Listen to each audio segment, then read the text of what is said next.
முறை உங்களோடு சேர்ந்து தேவனை நோக்கி விண்ணப்பங்கள் வேண்டுதல்களை ஏறெடுக்கும்படியாய் தேவ வசனங்கள் சிலவற்றை உங்களோடு பகிர்ந்து கொள்ளும்படியாய் தேவன் தந்த வாய்ப்புக்காக நான் துதியும் ஸ்தோத்திரமும் செலுத்துகிறேன்.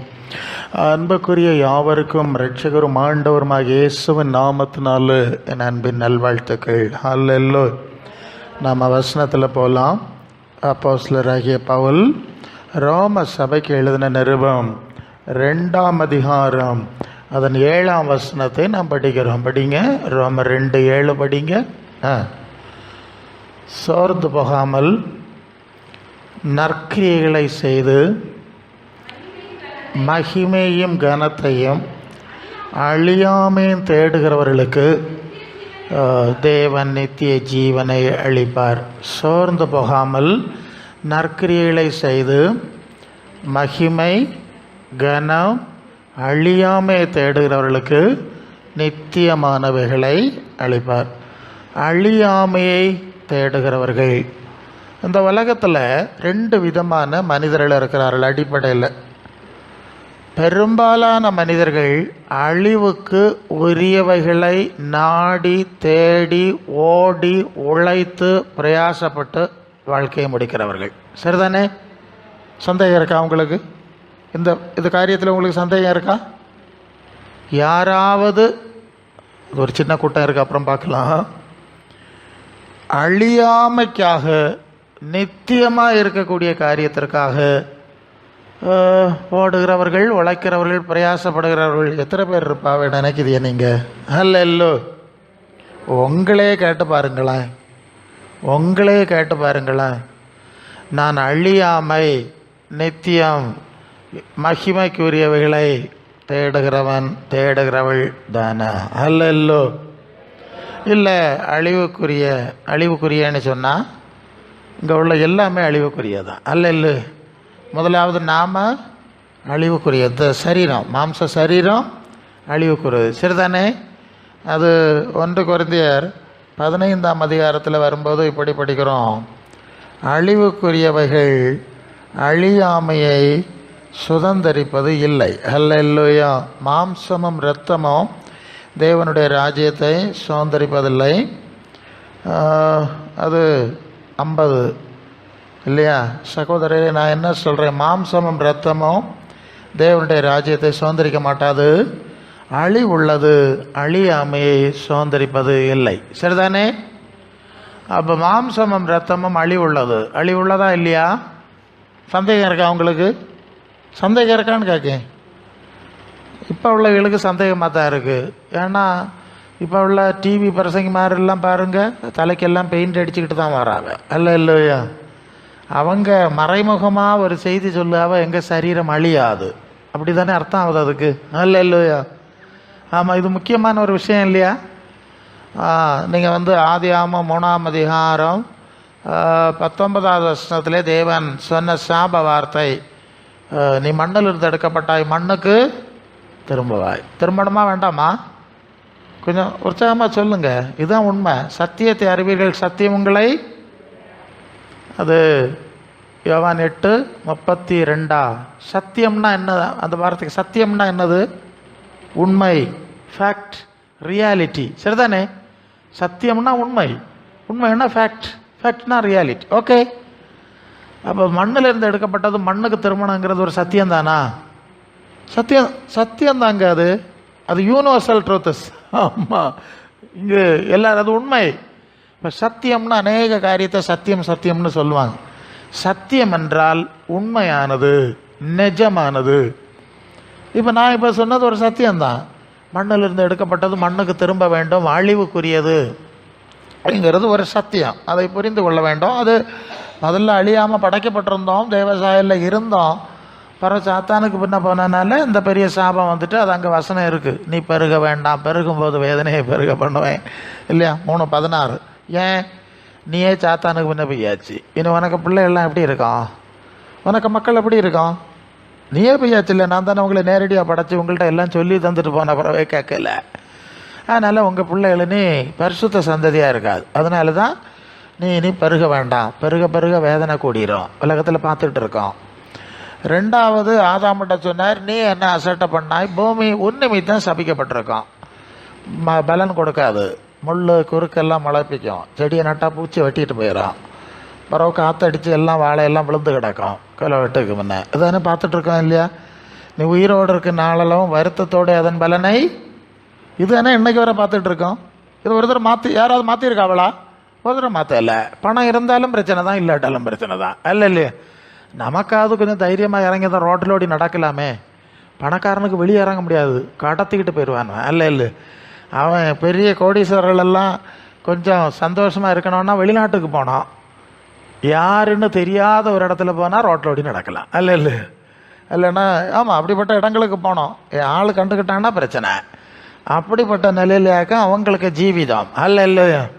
சுற்றி பெரிய காம்பவுண்டு கட்டி கரண்டெல்லாம் பாய்ச்சி இல்லையா மேலடி அதுக்குள்ளே ஓடி நடந்துக்கிடணும், சுற்றிக்கிட எல்லாத்தையும் உள்ளே வச்சுக்கணும், வெளியே இறங்கப்படாது, அல்ல இல்லையா? சரி, அப்போ பணம் இருந்தாலும் கஷ்டம்தான், இல்லாட்டாலும் கஷ்டம்தான். இது சத்தியமாக சத்தியம் இல்லையா? சத்தியம்தான். இப்போ இந்த சத்தியம் நமக்கு தெரியலை, அதுலையா பிரச்சனை? 1ஆம் கிளாஸ் பாடமே நமக்கு தெரியாத லட்சணத்தில் ஆக்கி விட்ருக்காவ பிரசங்க மேரு, பெயிண்ட் அடித்து சரி இருக்கட்டும். இப்போ அப்போ அழிவுக்குரியது. நீங்கள் 2 கொரிந்தியர் 4:16 பவுல் என்ன சொல்லுகிறார்? ஆனபடினாலே நாங்கள், அங்கேயும் ஒரு சோர்வு வருது, ஆனபடினாலே நாங்கள் சோர்ந்து போகிறதில்லை, எங்கள் புறம்பான மனுஷன் அழிந்து உள்ளான மனுஷன் நாளுக்கு நாள் இதாகும். இப்போ சோர்வு என்கிற சோர்ந்து போகாமல் நற்கிரியை செய்ய வேண்டும் என்று தான் அந்த வசனத்தை நாம் தொடங்கி இருக்கிறோம். அப்போ சோர்ந்து போகாமல் என்ற ஒரு பிரச்சனை, சோர்வு எல்லாருக்கும் வந்துடுது. சோர்வு வராத யாராவது இருக்குதுங்களா? ஒருத்தரும் கிடையாது, எல்லாருக்குமே சோர்வு அது. அப்போது சோர்ந்து போகாமல் எப்படி நல்ல செய்யுது, நல்ல காரியம் செய்யுது, அப்படி என்ன நன்மை செய்தாலும் தீமை தான் வருது, பிறகு எப்படி சோர்ந்து போகாமல் இருக்க முடியும் அப்படின்னு அநேகர் சொல்லுவாங்க. அப்போ சோர்வு எல்லாருக்கும் வருகிறது. இந்த சோர்வுக்கு என்ன காரணம் என்று சொன்னால், இங்கே பவுல் சொல்லுகிற வார்த்தை, நாங்கள் சோர்ந்து போகிறதில்ல. அப்போ ஏன் சோர்ந்து போகிறதில்ல? எங்களுக்கும் புறம்பான மனுஷன் அழிந்து கொண்டு வருகிறது. பார்த்துக்கிடுங்க, ஒரு பெரிய அப்போஸ்தலருடைய சரீரம் என்ன செய்தான்? அழிஞ்சிக்கிட்டு வந்திருக்கான். நமக்கு என்ன பிரச்சனைனா, பலவீனமான சோர்வு, ஆரோக்கியம் இல்லை, உலகத்தில் வாழ்வதற்குரிய வாழ்வாதார சூழ்நிலையில் சிக்கல் வரும்போது நமக்கு சோர்வு வருது இல்லையா? அப்படி தானே சோர்வு வருது. என்னத்த வாழ்க்கை, தின்னதுன்னு ஒடுக்கியதுன்னு, எப்படி வாழுதுன்னு நமக்கு சோர்வு தான். அப்போ இந்த அழிவுக்குரிய சரீரத்தை அதிகமாக நாம் சார்ந்து கொள்ளும்போது, அதிகமாக நம்பும்போது நமக்கு சோர்வு வருகிறது. ஏன்? அதை தான் அழியணும், மண்ணுக்கு போகணுன்னு வச்சாச்சு. நீங்கள் அதை போய் மாற்றுக்கு பெயிண்ட் அடிச்சுக்கிட்டே இருந்தால் சோர்வு வரத்தான் செய்யும், அல்ல இல்லையா? எவ்வளவு காலம் அதை வச்சுக்கிட்டது? ஒன்றும் செய்ய முடியாது. அப்போ அவர் சொல்லுகிறார், எங்கள் புறம்பான மனுஷன் அழிகிறது, உள்ளான மனுஷன் நாளுக்கு நாள் புதிதாக்கப்படுது, அல்ல இல்லையோ? அப்போ இதுக்கு உள்ள ஒரு ஆத்மா இருக்குது, உள்ளான மனுஷன் இருக்குது, அது புதிதாக்கப்படுகிறது. எங்கள் மனசை நாங்கள் சரீரத்தில் வைக்கவில்லை, ஆத்மாவில் வைத்திருக்கிறோம், அல்ல இல்லை? சரிதானே? எங்கள் மனசை எங்கே வச்சுருக்கோம்? ஆத்மாவில் வச்சுருக்கோம், உள்ளான மனுஷனில் வச்சுருக்கோம். அதனால எங்களுக்கு சோர்வில்லை. அது எபேசியர் 3:16, அவருடைய ஆவியினாலே உள்ளான மனுஷனில் வல்லமையாய் பலப்பட வேண்டும். எந்த மனுஷனில் பலப்படணும்? ஏன் புறம்பான மனுஷனில் பலப்படப்படாதா? புறம்பான மனுஷனில் பலப்பட முடியாது, பலப்படக்கூடாது. அது தேவனுடைய திட்டம், நம்ம மாற்றப்படாது. ஒரு அளவு இருக்கலாம், அல்ல இல்லையோ? நீங்கள் 1 பேதுரு 1ஆம் அதிகாரம் கடைசி வசனத்துக்கு முந்தின வசனத்தில் 1 பேதுரு 1 கடைசி வசனத்துக்கு, அது பேதுரு அப்போ, இப்போ நான் சொன்னது வந்து 10 பவுல் அப்போஸ்தலர் சொல்லுதாக்கன்னு சொன்னேன். இனி பேதுரு அப்போஸ்தலர் என்ன சொல்கிறாருன்னு கேட்போம். என்ன சொல்லுவார்? மாம்சமெல்லாம் புல்லை போல, 1 பேதுரு 1 கடைசி வசனத்துக்கு முந்தின வசனம், மாம்சமெல்லாம் புல்லை போல, அதன் வாசிங்க, பார்த்துடுங்க, உங்கள் பைபிளில் இருக்கான்னு பார்க்கணும் இல்லையா? மாம்சமெல்லாம் புல்லை போல, மனுஷருடைய மகிமையெல்லாம் புல்லின் போய் போல இருக்கிறது, புல் உலர்ந்தது, பூ உதிர்ந்தது, போதும். சரியா? சரிதானா? மனுஷனுடைய மகிமையெல்லாம் இப்படி தானே இருக்குது. அப்போ அவர் சொல்லுவார், எங்கள் நிலைமையும் இப்படி தான் இருக்குது. அப்போ புறம்பான மனுஷன் அழிந்து கொண்டே தான் வருகிறான், அதில் மாற்றம் கிடையாது. மாற்றம் உண்டா? யாராவது மாற்றினீங்களா? யாராவது மாற்றிருக்கா? அவளை கேட்டியலா? சொல்லுங்கள், எது சத்தியம்னு இப்போ கன்ஃபார்ம் பண்ணிடுவோம், அல்ல இல்லையே? அப்போ இது அழிவுக்குரியது தானே, இது தொடர்புடைய எல்லாம் அழிவுக்குரியது தானே. ஆனால் ஒரு பாலத்தை கட்டி போட்டிருக்கு, ஆனால் அடைச்சி போட்டிருக்கு, இனி அதை என்ன இல்லையா, கோடிக்கணக்கில் ரூபா செலவாக்கி 2 பக்கம் அடைச்சி போட்டிருக்கு, திருப்பியும் பழசு மாதிரி போய்ட்டுருக்கு இல்லையா. இத்தனை கோடி கட்டு அதான் அழிஞ்சிக்கிட்டு இருக்கு. இல்லை பெரிய அரண்மனைகள்லாம் அழிஞ்சிக்கிட்டு இருக்கு. எத்தனை பெயிண்ட் அடிச்சுது, எவ்வளவு என்ன செய்யுது. ஆமாம், எல்லாம் அழிஞ்சிக்கிட்டே இருக்கிறது. அப்போ அழியாமல் ஏதாவது இங்கே இருக்கா? இல்லை. ஏதாவது இருக்கா? ஒன்றும் இல்லை. கொஞ்ச காலம் கல்லெல்லாம் வச்சு கட்டி பார்க்காவ, அது அப்படி எப்படியுமா ஏதோ ரீதியில் பிரச்சனைக்குள்ளாயிருது.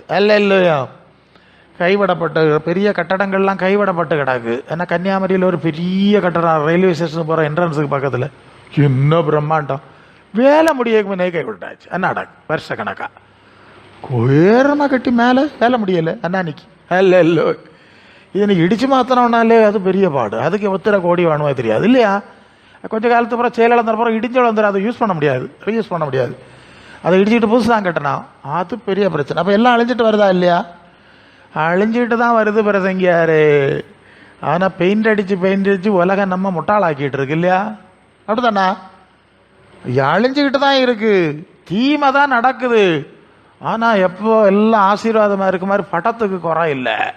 கலர் லைட்டுக்கு போட்டு பெயிண்ட் அடித்து அது இது நவீன வேலையெல்லாம் செய்து பட்டம் பயங்கரங்களும் துன்பங்களும் துயரங்களும் நடக்குது. ஆளுவெல்லாம் சந்தோஷமாக இருக்க மாதிரி பட்டம். ஏன் படம்? அது வெளிப்படுத்தல் 12:9 உலகம் அனைத்தையும் மோசம் போக்குற பிசாஸ் என்றும் சாத்தான் என்று சொல்லப்பட்ட பழைய பாம்பாகிய வலுசர்ப்பம் தள்ளப்பட்டது, அது பூமியிலே தள்ளப்பட்டது. உலகம் அனைத்தையும் மோசம் போக்குற ஒரு பிசாசு. அன்னைக்கு ஏவாளை மோசம் போக்குன பிசாசு. உலகம் முழுவதும் அவன் இப்படி ஏமாற்றிக்கிட்டே இருக்கான். அந்த ஆளவளை வச்சு ஏமாத்துவான். அநேகர் அதை கண்டு ஏமாந்து மண்ணுக்கு போயிட்டே இருக்காவ. இல்லையா? அப்போ அழிவுக்குரியதை பற்றி ஒரு சின்ன ஐடியா கிடச்சிருக்கோம். இப்போ இந்த அழிவுக்குரியதெல்லாம் அழியாமல் சுதந்திரிக்காது அப்படின்னு சொல்லியிருக்கு. அப்போ இந்த அழிவுக்குரிய காரியத்தை வச்சுக்கிட்டு நித்தியத்தை அடைய முடியுமா? இதை கொண்டு நித்தியத்துக்குள்ளே போக முடியாது. மாம்சம் ரத்தம் தேவனுடைய ராஜ்யத்தை சுதந்திரிப்பதில்லை. அப்போ உள்ளான மனுஷன் ஒன்று இருக்குது, ஆத்மான்னு ஒன்று இருக்குது. புறமே உள்ளவன் சகிச்சு പോകുന്നു, അകമേ உள்ளவன் നാൾക്ക് നാൾ പുതുക്കം പ്രാപിക്കുന്നു. മലയാളികൾ തമിഴ് മനസ്സിലാകുന്നല്ലോ അല്ലയോ? രണ്ടിലും സംസാരിച്ചാൽ സമയം പോകും.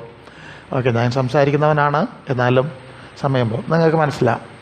അപ്പോൾ അകമേ உள்ளவன் നാൾക്ക് നാൾ പുതുക്കം പ്രാപിക്കുന്നു. അപ്പോൾ உள்ளான மனுஷன் நாளுக்கு நாள் புதிதாக்கப்படுது. அப்போ ஆண்டவர் நம்ம என்னத்துக்கு கூப்பிட்டுருக்காரு தெரியுமா? அவர் இருக்கிற வண்ணம் நித்தியம்.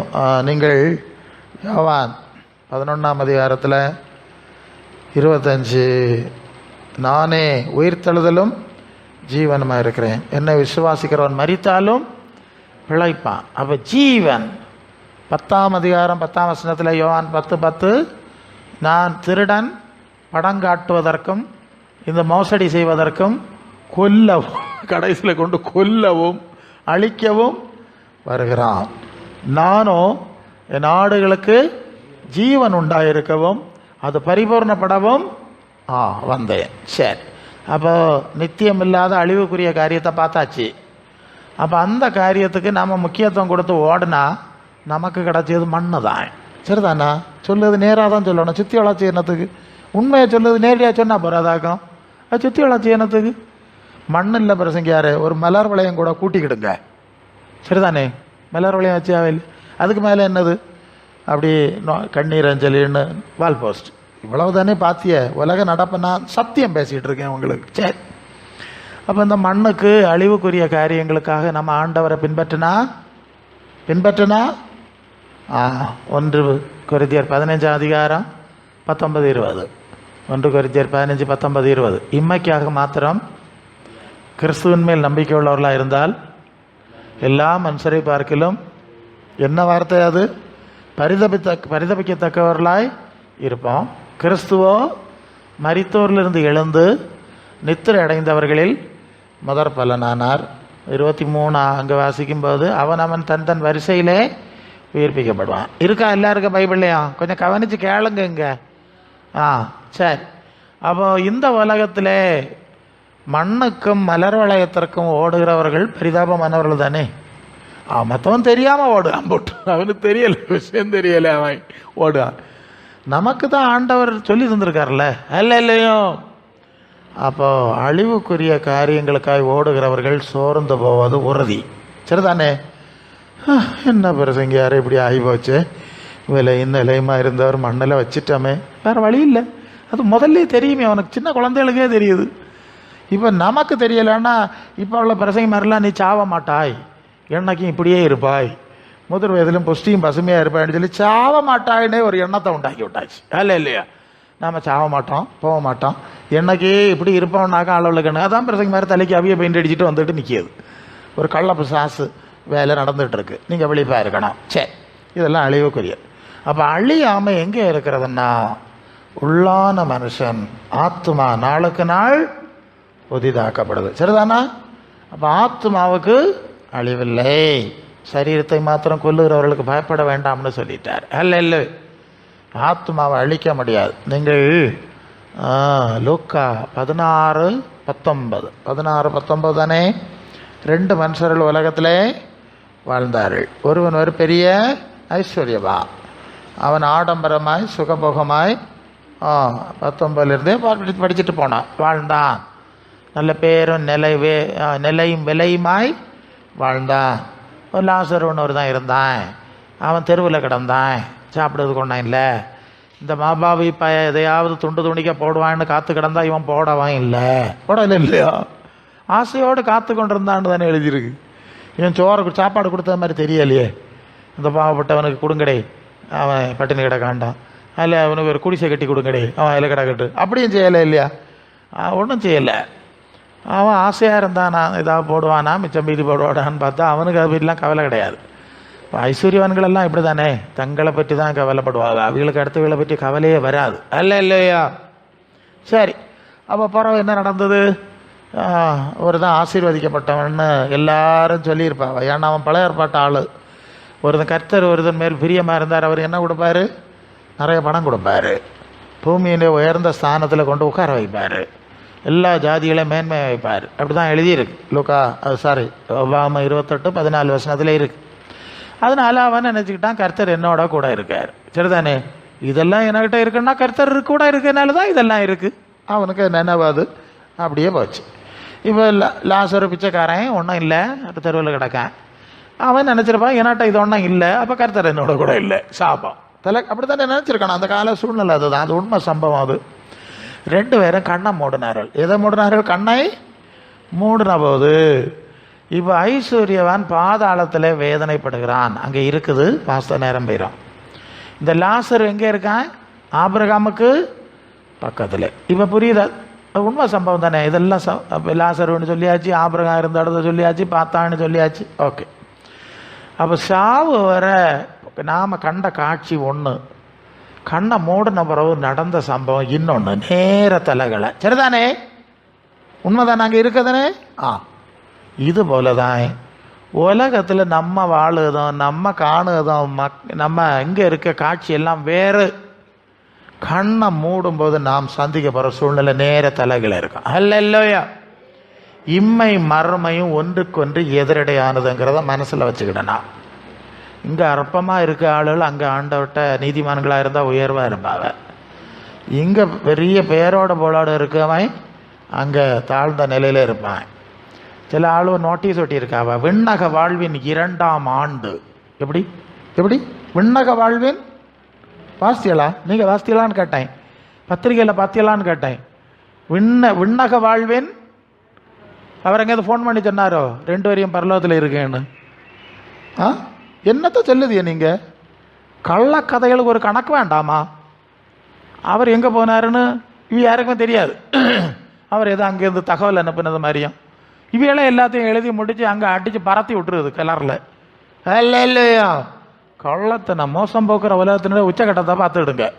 விண்ணக வாழ்வின் 2ஆம் இறைவன் அடி சேர்ந்தார். இவங்களே முடிவெடுத்துக்கணும் எங்கே சேர்ந்தாருன்னு நீ அங்கே போய் பார்த்தாலே தெரியும். அல்ல இல்லையோ? சரிதானே? அப்படிப்பட்ட மோசடி உலகத்திலேயாக நம்ம வாழுது. இப்படி எல்லாம் செஞ்சிருவாவ. ஒரு அடக்க ஆராதனை நடத்தி அவர் பரலோகத்துக்கு போயிருக்காங்க, ஒரு படம் காட்டிடணும். அடக்க ஆராதனை நடத்துகிறோன்னா பரலோகத்துக்கு போக முடியும்? அப்படி எங்கேயா இருக்கா? ஒருவேளை பிஷப் வந்து அடக்க ஆராதனை நடத்தினாலோ ஒன்றும் நடக்காது. அல்ல இல்லையோ? ஒன்றும் நடக்காது. இந்த அடக்க ஆராதனை நடத்துறதை பற்றி ஒரு நடைமுறையே பைபிளில் சொல்லலை இல்லையா? நம்ம பின்ன ஒரு மாடலுக்கு இந்த மரணம்னா என்னதுன்னு சொல்லுறதுக்கும் அவங்களுக்கு ஜெபிக்கிறதுக்கும் ஒரு ஆறுதலுக்கும் அதை செய்கிறோம், அது தப்பு கிடையாது இல்லையா? உலகத்தில் இருக்கும்போதே அவனவன் அது 2 கொரிந்தியர் 5:10 2 கொரிந்தியர் 5:10 மாம்சத்தில் அவனவன் செய்த நன்மைக்காவது தீமைக்காவது தக்க பலன் அடையும்படி கிறிஸ்துவின் நாம் எல்லாரும் கிறிஸ்துவின் நியாயாசனத்துக்கு முன்பாக எப்போ செஞ்சது? உலகத்தில் மாம்சத்தில் வாழ்ந்த பார்த்தியாளா வாழ்க்கை? இந்த வாழ்க்கையில் செய்த நன்மைக்கும் தீமைக்கும் பலன் அடையிறதுக்கு இயேசு தான் நியாயாதிபதியாக வருவார் இனி இல்லையா? ரட்சகராக இப்போ ரட்சிப்பு வேலை நடந்துகிட்ருக்கு. இந்த காலத்தை பயன்படுத்திக்கிட்டு இனி வரும்போது அவர் ரட்சிக்க மாட்டார், மன்னிக்க மாட்டார், அலுவா ஒன்றை வேண்டிட்டு வர மாட்டார், அவர் நியாயாதிபதியாக வருவார் இல்லையா? வெளிப்படுத்தல் 22:12 இதோ நான் சீக்கிரமாய் வருகிறேன். அவனவனுக்கு தக்க கிரியைக்கு தக்கதாய் அவனவனுக்கு நான் அளிக்கிற பலன் என்னோட கூட. அப்போ நோட்டை எடுத்துக்கிட்டு தானே வராரு. உன் கணக்கு நோட்டெல்லாம் எழுதி வச்சுருக்கேன், அதை எடுத்துகிட்டு வரேன், பார்ப்போம் எப்படி இருக்கான்னு பார்ப்போம் இல்லையோ? அப்போ அவர் நியாயாதிபதியாக வருவார். அப்படி தாங்க பிரசங்கம் பண்ணாங்க. நீங்கள் அப்போஸ்தலர் 10ஆம் அதிகாரம் 44 பக்கத்தில் வரும்போது அவரே தேவனால் ஏற்படுத்தப்பட்ட நியாயாதிபதி என்று பிரசங்கிக்கவும் தேவன் எங்களுக்கு கட்டளையிட்டார், ஆண்டவர் எங்களுக்கு கட்டளையிட்டார் இல்லையா? இயேசு சொன்னாரா நான் தான் நியாயாதிபதியாக வருவேன், அப்படி பிரசங்கம் பண்ணுங்க சொல்லியிருக்கார். அது அப்போஸ்தலர் சொல்கிறார். ஸோ அப்படி தான் பிரசங்கம் பண்ணியிருக்காங்க. அப்போ நீதி கிரியைக்கு தக்கதாய் பலன் கொடுக்குறவராய் வருவார். நீங்கள் மண்ணில் வச்சா என்ன, கடலில் போட்டால் என்ன, தீ கொளுத்துனா என்ன, மாலை போட்டால் என்ன, போடாத ஒளிய போனா என்ன இல்லையா? இல்லை நடப்பில்லாத காரியம். அதெல்லாம் உலகத்தில் இப்படி ஒவ்வொரு மார்க்கங்களும் இப்படி கள்ளத்தனமான மோசடியெல்லாம் வச்சிருக்கு. எங்களுக்கு நான் நாட்டையர் பேரன் சர்வலோகாதிபா நமஸ்காரம் பாட்டு கேட்குறீங்க. அந்த பாட்டு எழுதின வேதமாணிக்கம் ஐயர், ஐயர்னா ரெவரண்ட்னு போட்டிருக்காங்க அவங்க இப்போ புக்கில், அருள் திருமா வேதமாணிக்கம் ஐயர்னு அங்கே இருக்குது சிஎஸ்எல், அவருக்கு பேரன் பேசுகிறேன். அங்கே எல்லாம் அப்படி தான் கடைசி வர நான் பாவிதான் ஆனாலும் நீர் மாசற்ற ரத்தம் சிந்தி நீர்னு நான் பாவிதான்னு தங்களுக்கு தாங்களே பாடி முடிச்சிருவாங்க. செத்த பிறகு பிளவுண்ட மாலையே போகலேடான் தாருமே, சாவுற பாவியாவே வாழ்ந்து செத்தாச்சு. செத்த பிறவும் புகலிடம் அது டிக மாதிரி தங்களுக்கு தேடுகாவளோ இல்லை அந்த ஆளுக்கு தேடுகாவளோ தெரியலை இல்லையா? அப்புறம் நாட்டையரிச்சு வேணா சொல்லுவார். சிலுவைக்கெல்லாம் ஒருத்தன் அவன் கடைசி நேரம் ஆண்டவர்கிட்ட என்னை அங்கே கொண்டு சேர்க்கணும்னு சொன்னேன். உடனே அவன் பரலோகத்துக்கு போயிட்டான்னு அடுத்தது ஒரு கதை அடிப்பார் அவர் இல்லையா? கொள்ளாமா? அப்போ பரலோகராஜனா கள்ளமாக இருக்க கல்வி எழுக ராஜ்யமா? நீங்கள் என்னத்தை சொல்லுதியே கொள்ளாமே கதை? பரலோகராஜன் கள்ளமாக இருக்க கல்வி எழுக ராஜ்யமா அப்படி இல்லையே? இப்போ அர்த்தம் ஆகுது அவன் கள்ளமாக இருக்கலாங்க. சிலுவை போட்ட கள்ளன், சிலுவை அணிஞ்ச கள்ளன், சிலுவை கள்ளன், சிலுவை கள்ளமாரு இப்படி அங்கே வளலட்சணம். ஏசுநாதரே 1 பேதுரு 3:18 இருந்து படித்தா அவர் மாம்சத்தில் கொலை உண்டு ஆவியிலே ஆத்துமாவிலே எங்கே போனார்? என்ன எழுதியிருக்கு? காவலில் உள்ள ஆவிகளுக்கு பிரசங்கித்தார். நோவா கால ஆவிகள், அறியாமையின் காலத்து ஆவிகள், ஜலப்பிரளயத்துக்கு தெரியாது, ஒன்றாலும் தெரியாது, ஆனால் அது ஒரு அழிவு நியாயத்திற்கு தெரியாது. அவங்கள ஒரு இடத்துல வச்சுருந்தான். அங்கே தான் இயேசு போனார். அங்கே தானே போனார், அப்படி எழுதியிருக்குல்ல? அப்போ இன்று என்னுடன்னா எங்கே போயிருக்கணும்? பாதாளத்து அங்கே தானே போயிருக்கணும். சந்தேகம் இருக்கா அவங்களுக்கு? அந்த நீங்கள் சிஎஸ்ஐ சபைக்கு அனுபவம் உள்ளவங்களுக்கு தெரியும். அங்கே நிசையா விசுவாச பிரமாணம் தான் ஃபாலோ பண்ணுவாங்க. நிசையா விசுவாச பிரமாணத்தை நாம் எழுந்து நின்று அறிக்கையிடுவோமாக என்று குருவானவர் சொல்லும்போது நாங்கள்லாம் அறிக்கை பண்ணோம். அவர் பாடுபட்டு மரித்து அடக்கம் பண்ணப்பட்டு பாதாளத்தில் இறங்கினார். எங்கே இறங்கினாரா? எங்கே இறங்கினாரு? அவங்க தானே சொன்னீங்க. அப்போ பாதாளத்தில் இறங்கினா அன்னைக்கு இவனே அங்கே தானே கூட்டிகிட்டு போயிருக்கணும் சிலுவை. எல்லாம் கதை அப்படி தானே வருது. பார்த்தா அப்படி எல்லாம் பண்ணி வச்சு ஒரு சிலுவையை நாட்டிட்டு போயிடுவாங்க. இது ஒன்றும் ஒருதனையும் பரலோகத்துக்கு கொண்டு போகாது இல்லையோ? இங்கே இருக்கும்போதே ஆத்துமாவிலே உள்ளான மனுஷன்லே நாம் புதிதாக்கப்பட வேண்டும். என்னது இப்போ புரிஞ்சுதா? எவ்வளோ அவ பிரசங்கார நீருப்ப சொல்லு கதை பார்த்தா எல்லா ஆளுகளும் ஒருத்தரை இப்போ பரலோகத்துக்கு போக மாட்டா. அவ்வளோ அது எப்படி போகிறது இல்லையா? நீங்கள் மத்தேயு 7:21, மத்தேயு 7:21 அது என்ன சொல்லுது? பரலோகத்தில் இருக்கிற என் பிதாவின் சித்தத்தின்படி செய்கிறவனே பரலோக ராஜ்யத்தில் பிரவேசிப்பானே அல்லாமல் என்னை நோக்கி கர்த்தாவே கர்த்தாவே என்று சொல்லுகிறவன். பார்த்துக்க, இயேசு சொல்லுவார், என்னை கர்த்தர் கடவுள்னு சொல்லி ஆராதிக்க பயவளம் வரமாட்டான். இயேசு ஆராதிக்காலும் பரலோகத்துக்கு போக மாட்டாங்க. வசனம் இருக்கு. அடுத்தது, என் நாமத்தில் அநேகர் அந்நாளில் என்னிடத்துல வந்து என்ன சொல்ல போகிறாவலாம்? உம்முடைய நாமத்திலே அற்புதம் செஞ்சோம், பேய் விரட்டணும், தீர்க்க தரிசனம் சொன்னோம், எல்லாம் செஞ்சோம் இல்லையா அப்படின்னு சொல்லுவாங்களாம். அப்போ ஆண்டவர் சொல்லுவார், அக்கிரம செய்கைக்காரரே என்னை விட்டு இருக்கா? அது கத்தோலிக்க மொழிபெயர்ப்பில் நெறிகேடாய் நடந்தவர்களே. நெறிகட்டு நடந்துகிட்டு என்ன ஆராதிச்சனா? என் நாமத்தில் பேவரட்டுனியா நீ? பேவரட்டுது நல்லது தான், வியாதி சுகமாக்கு நல்லது தான், தீர்க்கதர்சனம் எல்லாம் உள்ளது தான், இதுக்கு எதிராக பேசலை. ஆனால் பிதாச்சித்து பரலோகத்துக்கு போகிறவங்கள சித்தம் செய்யலையே, அல்ல இல்லையா? எனக்கு பேரை பயன்படுத்தி இப்படி எல்லாம் நான் காரியம் நடத்தியிருக்குதியே. ஆனால் உங்களுக்கு பரலோகத்துக்கு போனவங்கள ஆசை இல்லையே, அந்த சிந்தை உங்களுக்குள்ள இல்லையே, அதுக்கு நீங்கள் இதை செய்யவும் இல்லையே. பார்த்தீங்களா? ஐயே பிரசங்காரே, இப்போ சிக்கல் ஆச்சே. சிக்கல் தான். அதனால இப்பவுமே நம்ம என்ன செய்யணும்? உணர்வடைஞ்சிடணும். அல்லையோ? அப்போ பரலோக பிதாவுக்கு ஏற்புடையவைகளை, தேவ சித்தமானவைகளை செய்ய படிக்கணும். சும்மா பேயா போகிறதுக்கும் நோய் போகிறதுக்கும் மட்டும் கூட்டத்துக்கு வந்துட்டு போனால் அப்புறம் சங்கடம் தான். அல்ல இல்லையா? பேயெல்லாம் போட்டு நன்மையெல்லாம் செய்யட்டு வேண்டான்னு சொல்லலை. செத்தப்புறம் அங்கே போகணுமே பிரசங்கியாரு, அதுக்கு போய் என்ன செய்யுது? அதுக்குள்ள வழியை பார்க்கணுமே. அல்ல இல்லையா? மத்தேயு 6:20-21 உங்கள் பரலோகத்திலே பொக்கிஷத்தை சேர்த்து வைங்கள். உங்கள் பொக்கிஷம் எங்கே இருக்கிறதோ அங்கே உங்கள் இருதயம் உண்மைதானே இருக்குமா? நாம விலையேறப்பட்ட நம்முடைய பொக்கிஷம் முக்கிய காரியம் ஏதோ அங்கே தான் மனசை அடிச்சுக்கிட்டே இருக்கோம் இல்லையா? அப்போ நீங்கள் பரலோகத்தில் உங்கள் பொக்கிஷம் இருந்தால் தான் மனசு பரலோகத்தில் இருக்கும். பூலோகத்தில் பொக்கிஷம்னா பூலோகத்தில் இருக்கும். இப்போ சபைகளுக்கு பிரச்சனையை சொல்லுவேன். சபைகளில் என்ன நடக்குன்னா, ஆவியானவர் கட்டுத்தாரதை நான் சொல்லுவேன். கர்த்தர் நடத்தினார், தாங்கினார், பாதுகாத்தார், ஆசீர்வதித்தார். இந்த இனி ஒரு ஆண்டை நடத்தினார், ஒரு மாதத்தை நடத்தினார், இனி அடுத்த மாதம் நடத்தணும், அடுத்த வரியத்தை நடத்தணும், அப்படியே நடத்தணும். இப்படி பிறப்பு முதல் இறப்பு வரைக்குள்ள இந்த காலகட்டத்து காரியம் இருக்கு இல்லையா, இதை நல்லா நடத்தணும். இதை தான் சபை இப்போ முக்கியமாக பார்த்துக்கிட்டே இருக்கு. அல்ல இல்லையா? வேண்டியதான், நன்றியோட இருங்க, சொல்லுங்க, ஜெபியுங்க. ஒரு நாளை வேண்டான்னு சொல்லலை, தப்புன்னு நான் சொல்லலை. அல்ல இல்லையா? இது இப்போ எல்லா இன்னும் சாமி கும்பிடுறது இதுக்கு தான் சாமி கூட போகிறான். அவனே இதுக்கு என்ன போகிறான்? கார் வாண்டணும், கட்டடம் கட்டணும், கல்யாணம் நடக்கணும், வேலை கிடச்சணும். அவனுக்கும் இதுதான் பிரச்சனை, நமக்கும் இதுதான் பிரச்சனை. பின்ன அவளை விட நமக்கு என்ன விசேஷமாக இருக்குது? அல்ல இல்லையோ?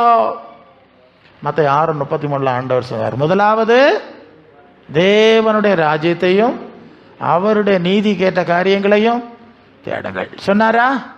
இயேசுவின் முதல் பிரசங்கமே மத்தேயு 4:17. அது முதல் இயேசு மனம் திரும்புங்கள். என்ன ராஜ்யம்? பரம்னா மேலேன்னு அர்த்தம். மேலே ஒரு ராஜ்யம் இருக்கு, அதை தேடு. அது யோவான் 14:2-3 வரும்போது பிதாவின் வீடு, அங்கே அநேக வாசஸ்தலம், உங்களுக்கு ஒரு ஸ்தலம் உண்டாக்கிட்டு கூட்டிகிட்டு போகிறதுக்கு வருவேன், அப்படி தானே சொல்லியிருக்காரு. வசனம் சரிதானா? அவர் கூட்டிகிட்டு போனால் நீங்கள் போகிறக்கு ரெடி தானா? அதையும் கேட்கணும் இல்லையா? அவர் சொல்லியாச்சு, நான் வருவேன், வண்டி கொண்டு வருவேன், காரை கொண்டு வருவேன், உங்களை கொண்டு போனோம் இல்லையா? செய்யறது கொண்டு வர்றதுக்கா? அல்ல, நாங்கள் வாக்குத்தான் எழுதி வச்சிருக்கோம் டயரியில், அது தருவேன் இது தருவேன்லாம் இருக்கு, ஒன்றும் காணல. பிரசங்கியார் சொல்லிக்கிட்டே இருக்காரு, தருவாரு தருவாரு தருவாருன்னு சொல்லுவாரு. இதுக்காக நாங்கள் காத்து கிடக்கோம். அம்மா இப்போ வர சொன்னாரு, அப்புறம் வரோம், பிந்தி வரோம், போயிட்டு வரோம் இல்லையா? உங்கள் நிலைமை எப்படின்னு நீங்கள் பார்த்துக்கிடணும். அது ஏசுநாதர் வாரக்கு ஈஸியாக வரும். அவரு நான் இப்படி எல்லாம் இதில் நடக்குது, கொள்ளை நோய் நடக்குது, அது நடக்குது, இயேசுவின் வருகையினுடைய அடையாளங்கள்லாம் நிறைவேறிட்டு இருக்கு, அவர் வாசல் அண்டையிலே வந்திருக்கிறாரு, இவையெல்லாம் சம்பவிக்க தொடங்கும் போது அவர் வாசலண்டையிலே வந்திருக்கிறார். இதை பற்றி நான் ஒரு ஊழியக்காரர்கள்ட்ட பேசிக்கிட்டு இருந்தேன். பற்றியெல்லாம் இப்படியெல்லாம் நடந்துகிட்டு இருக்கு, நம்ம சபைகளை கொஞ்சம் விழிப்பாக நடத்தணும். ஏன்னா எனக்கு ஆண்டவர் இந்த வேலை, அது எல்லா சபைக்கும் போனோம், எல்லாருக்கும் இதை சொல்லிக் கொடுக்கணும். உடனே அவிய செல்லாவ அது முடிவு உடனே வராது. அந்த வசனத்தில் என்ன இருக்கா? முடிவு உடனே அடக்கிறக்கு. ஆண்டவர் ஆண்டவர்கிட்ட கேட்க, உங்களுடைய வருகைக்கும் உலகத்தின் முடிவுக்கும் என்ன அடையாளம்? அப்படி தானே ஆரம்பம். அப்போ இயேசு வரணும், அதுக்கப்புறம் உலகம் முடியணும். உலக முடிவுக்கு நீ என்னத்துக்கு காத்திருக்க போற? உன்னை கொண்டு போறதுக்கு இல்லையா வாரான்னு சொல்லுவார் அவர். இவர்கள் சம்பவிக்க காணும்போது தலைகளை உயர்த்துன்னு சொன்னார் இல்லையா? உங்கள் மீட்பு சமயமாக இருப்பதால் நிமிர்ந்து பார்த்து தலைகளை உயர்த்துங்கள்னு சொன்னார் இல்லையா? அப்போ அவர் இவைகளுக்கு தப்பி மனுஷகுமாரனுக்கு முன்பாக நிற்க பாத்திரவான்களாக எண்ணப்படும்படி எப்பொழுதும் ஜெபம் பண்ணி விழித்திருங்கள். எல்லாம் வசனமாகும். ஓகே. அப்போ இதுக்கெல்லாம் தப்பி அவருக்கு முன்ன நிற்கணும்னு இல்லையா சொல்லியிருக்கு. 2 பேர் வயலில் இருந்தாவோ ஒரு ஆள் ஏற்றுக்கொள்ளப்படும், ஒரு ஆள் கைவிடப்படும் சொல்லியிருக்கா? அதுக்கு போகிறக்கு இல்லையா? இதெல்லாம் ஆரம்பிக்கும் போதே, இதெல்லாம் நடக்க ஆரம்பிக்கும் போதே அவர் வாசல் அண்டையில் வந்திருக்கிறாருன்னு தெரிஞ்சுக்கிடுங்க. நீங்கள் போகிறக்கு ரெடியாக இருங்க, நினச்சிருக்காம போக வேண்டிய இருக்கும். இதுதானே செய்தி. முடிவு உடனே வராது. முடிவு வர நீ எங்கே இருக்க போகிறா? இருக்கணுமா அவனுக்கு? உலகத்தின் முடிவாக அப்புறம் பின்ன இருக்க காரியம் இல்லைன்னு சொல்லலை. கள்ளப்பு சாசு ஆளெல்லாம் குடஞ்சி ஊழியத்தில் இருக்க ஆளெல்லாம் குடஞ்சி வச்சிருக்க லட்சணத்தை பற்றியெல்லாம் முடிவு வராதான். நான் சில ஆளுகள்கிட்ட ரொம்ப வரியத்துக்கு முன்னே ஒரு பாட்டி காட்டு பிறதுங்க யாரு, எனக்கு ஒரு 18-20 வயது இருக்கு, அவளை இயேசுநாதர் என்ன வராருலாம் பேச, எனக்கு வயசு 80 கழிஞ்சாச்சு, இன்னும் இயேசுநாதர் வரையில கொள்ளாமா. அப்போ அது மறைமுகமாக பரியாசம் பண்ணது. நான் சொன்னேன், கிளவி அவர் வாரக்கு நிறைய காரியம் பார்த்து வரணும், பார்த்துக்க. ஒரு மினிஸ்டர் வரணும்னா எத்தனை காரியம் பார்க்க வேண்டியிருக்கு, அதெல்லாம் கணக்கு இருக்குது. நீ 80 வரை இருந்ததே பெருசு, நீ போகிறக்குள்ள வழியை பாரு. அல்ல இல்லையா? தயாராகும் இல்லை எல்லாரும் 80 இருக்க மாக்கம். கிளவிக்க பரியாசத்தை பாருங்களா, இயேசுநாதர் வரையிலேன்னு கிண்டல். நம்ம இத்தனை வரையும் உயிரோடு இருந்ததே பெரிய காரியம். யாக்கோபு 4:14 அது என்ன சொல்லுது? நாளை நடப்பது உங்களுக்கு தெரியாது.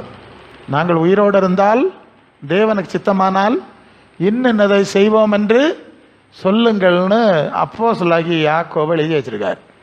அது சங்கீதத்தில் நீ பிள்ளைகளையும் இஸ்ரவேலுக்கு உண்டான சமாதானத்தை காண்பா எழுதியிருக்கு. முதல் வயதுலேருந்து சாவ மாட்டாய், புஷ்டியாக இருப்பான்னு எழுதியிருக்கு. இப்போ அங்கே பிடிச்சிக்கிட்டு இருக்காங்க. இப்போ அங்கே சங்கீதத்தை பிடிக்கிறதோ புதிய ஏற்பாட்டு அப்போஸ்தலர் சொல்லதை பிடிக்கிறதோட பெரிய பிரச்சனை. இயேசுநாதருக்கு பிள்ளையும் இல்லை, பிள்ளைக்கு பிள்ளையும் இல்லை, பவுலுக்கு சீலாவுக்கு பிள்ளை இல்லை, பிள்ளைக்கு பிள்ளையும் இல்லை. அவர் சொல்லார், மனைவியில் உள்ளவர், நான் திருமணமானவன், எனக்கு 10 வயசில் பேரன் இருக்கேன், அது வேற கதை, நீங்கள் தப்பாக நினச்சிடக்கூடாது. ஓகே. அதனால் இந்த உலகத்தின் வேஷம் கடந்து போகிறது. மனைவியில் இல்லாத போலும் உலகத்தை அனுபவிக்கிறார்கள், அனுபவியாவதற்கு பொருளும் இருக்க வேண்டும். இந்த உலகத்தின் வேஷம் கடந்து போகிறதே அப்படின்னு வசனம் சொல்லுது. அப்போது இந்த உலகம் இப்படி தான்ப்பா இருக்குது, இதை ரொம்ப பெருசுப்படுத்தாதீங்க, தேவ சித்தப்படி வாழ்ந்து போங்க, அவ்வளோதான். அதனால் நம்ம எப்போ போகிறோன்னு தெரியாது. போகிறவையெல்லாம் எத்தனை வயசில் போயிருக்காங்கன்னு பத்திரிக்கையில் பாருங்கள், வேடிக்கையாக இருக்குது இல்லையா? சில வேளை ஒரே வேடிக்கை இருக்குது பாருங்க. ஒரு என்னது நான் சொல்ல மாதிரி விண்ணக வாழ்வின் இந்த ஆண்டர் போடு மாதிரி ஒன்று போட்டிருக்கு. பிறந்த வயசு டேட்டு போட்டிருக்கு, இறந்த டேட்டு போட்டிருக்கு. நான் எல்லாத்தையும் ஒன்று கணக்கு பார்த்தா எப்படியும் குறைஞ்சது ஒரு 76 வயசாகிருக்கான். ஃபோட்டோவில் இருக்க படத்தை பார்த்தாச்சுன்னா அது ஒரு 25-30 வயசுக்குள்ளே தான் இருக்கான். சொல்லுது வருதுலாச்சு அவங்களுக்கு. அதுக்கு ஒரு ஒழுங்காண்டாமா. 76 வயசான ஆள் தாத்தா பாட்டிக்கு போட்டோ 25 வயசு போட்டோ போட்டிருக்கு. உலகம் சாமர்த்தியமாக ஏமாத்திட்டு இருக்கு. இப்போ புரியுதா உங்களுக்கு? இந்த மோசடியிலாக நம்ம சிக்கி இருக்கிறோம். அப்போ உள்ளான மனுஷனில் வல்லமையாய் பலப்படும்படி ஆண்டவர் நம்மை அழைத்து கொண்டு வந்திருக்கிறார். ஆத்மாவிலே நாம் பலப்படும்படி ஆண்டவர் நம்மை அழைத்து கொண்டு வந்திருக்கிறார். ஹல்லேலூயா.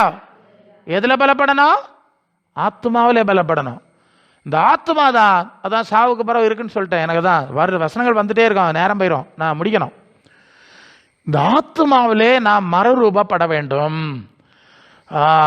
இந்த ஆத்மா நம் உடலை விட்டு வெளியேறி போகிறது. அது 2 கொரிந்தியர் 5ஆம் அதிகாரத்தில் என்ன படிக்கிறீங்க? 2 கொரிந்தியர் 5ஆம் அதிகாரத்தில் முதல்ல தான் வந்தா, பூமிக்குரிய கூடாரமாகிய நம்முடைய வீடு அழிந்து போனாலும் தேவனால் கட்டப்பட்ட கைவேலை இல்லாத நமக்கு வீடு நமக்கு பரலோகத்தில் உண்டென்று அறிந்திருக்கிறோம். உங்களுக்கு நீ அறிஞ்சிருக்கிறது எல்லாம். 2ஆம் வசனம், இந்த கூடாரத்தில், கூடாரம்னா அந்த சரீரம், நாம் தவித்து நம்முடைய பரம வாசஸ்தலத்தை தரித்து கொள்ள மிகவும் வாஞ்சியா இருக்கிறோம். சரியா? இங்க நமக்கு தவிப்பு இருக்குல்ல, எத்தனை பாடு, எத்தனை கஷ்டம். எஸ் இருக்கு. பரம வாசலத்தை தரித்துக்கொள்ள வாஞ்சையா இருக்கிறோம்.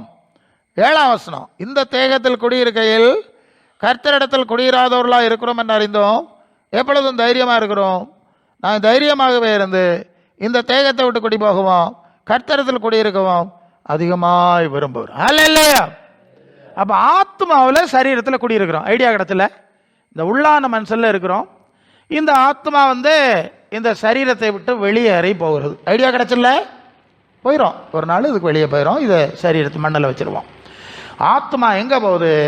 பரலோகத்துக்கு, அல்லது நமக்கு ஆயத்தம் பண்ணுகிற அந்த மகிமையின் சூழ்நிலைக்கு கடந்து செல்லுகிறது என்ற ஒரு காரியத்தை மனசிலே வைக்க வேண்டும். அப்போ சரீரம் நித்தியமானது அல்ல. சரீரத்தோடு தொடர்புடைய எதுவும் அழியாதது அல்ல. சரிதானே?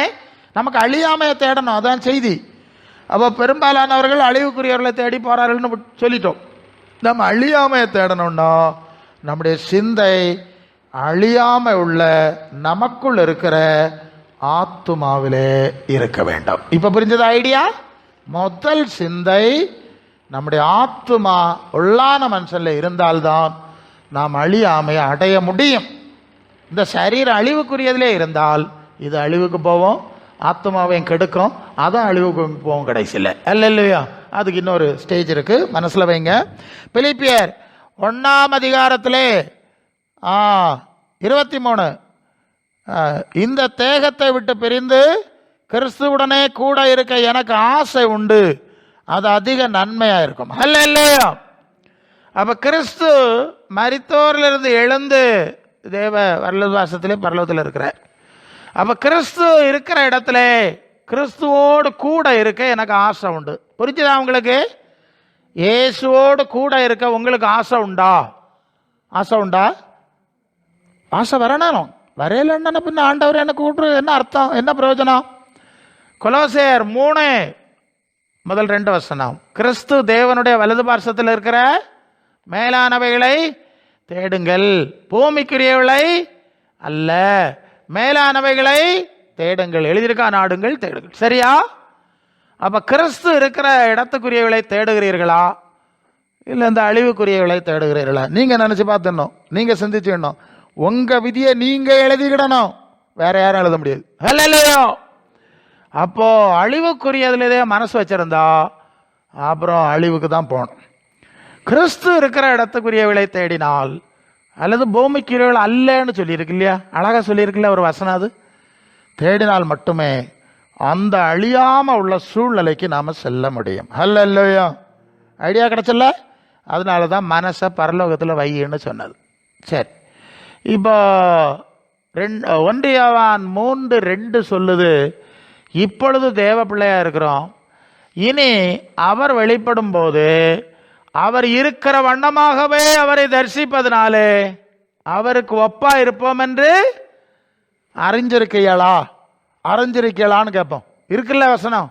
ஆமா, நாங்கள் இயேசுவை போல இருப்போம், இயேசு இருக்கிற இடத்துல இருப்போம், அதுக்கு தான் வந்திருக்கோம், அதுக்கு தான் ஓடிட்டு இருக்கிறோம் அப்படின்னு தானே சொல்ல முடியுமா? உங்களுக்கு சொல்ல முடியுமா? சொல்லணும். மற்றெல்லாம் 2வது. அதான் தேவராஜ்ய தேடு மற்ற பொருள் தரேங்க. ஹல்லேலூயா.